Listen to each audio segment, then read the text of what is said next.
今ですね、ちょうど X とかでですね、話題になってるんですけれども、大学受験に対しての心構えとかですね、偉そうになんか言ってる教育の専門家みたいな人がいたんで、いろいろ議論してたんですけれども、そもそもエフラン大学を無償化するとかですね、アホみたいなこと言ってるんですが、もうすでにですね、エフラン大学に対しては私学助成金というものが入っております。結構な割合、補助金で、つまり学校法人にはね、助成金入れられるんで、私学助成金っていうのがあって、これが例えばほら、日大のガバナンス不足問題とか不祥事問題みたいなのあったり、最近は東京女子大でしたっけ問題なんか、噴出していってるわけですけれども、学校法人のガバナンスっていうのがガバガバなんですよね。株式会社だと株主だったりとか取締役だったりとか牽制し合うような、そういった組織になってるんですけれども、謎の評議会っていうのと理事会っていうのがあったりとかして、学長と理事長が別だったりとか一緒だったりとかもうめちゃくちゃなんですよね。で、評議員はじゃあどうやって決めるのかっつったら評議会が決めるって書いてあって、しかもなんか会社の定款に当たるものがですね、定款ではなくて寄付行為っていう風に名付けられていたりとか、ちょっとよくわかりにくい、そういった組織になっているっていうのが一つ大きな問題なのかなという風に思っております。大学ってすごくですね、受験とかしてる場合じゃねえのかなっていう風に思っていて、今度ね、角川ドワンゴ学園 N 校をやってる NSR まであるのかなやってるところがですね、今度全大学っていうのを作るみたいなんですけれども、こういった通信制が主の大学っていうのがこれから増えてくるんで、もう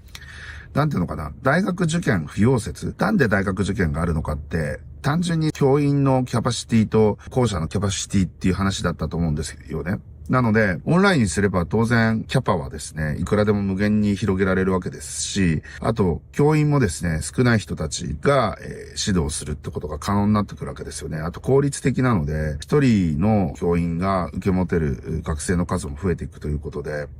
今みたいな定員っていう考え方が本当に必要なのかっていう話もあるわけですよね。定員が無限大なんだったら別に受験させる必要ないんじゃないのとか。で、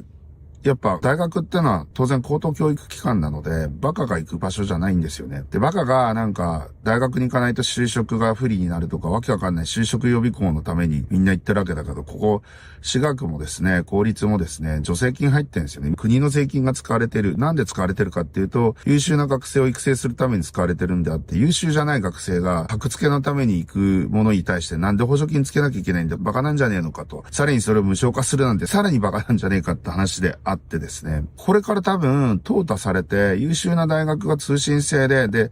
頭いいやつってのは通信制で全然大丈夫なんですよね。自分でもう半分自習できますからね。だから受験もこれから多分いらなくなってくるし、大学っての淘汰されてすごくスター教授みたいな人たちの元にたくさん集まってくる。例えば東大の松尾研みたいなところ、今 AI のメッカみたいになってますけれども、ああいう人たちのところに、たくさんの生徒たちが来ると。東大中須賀先生とかって言ったら、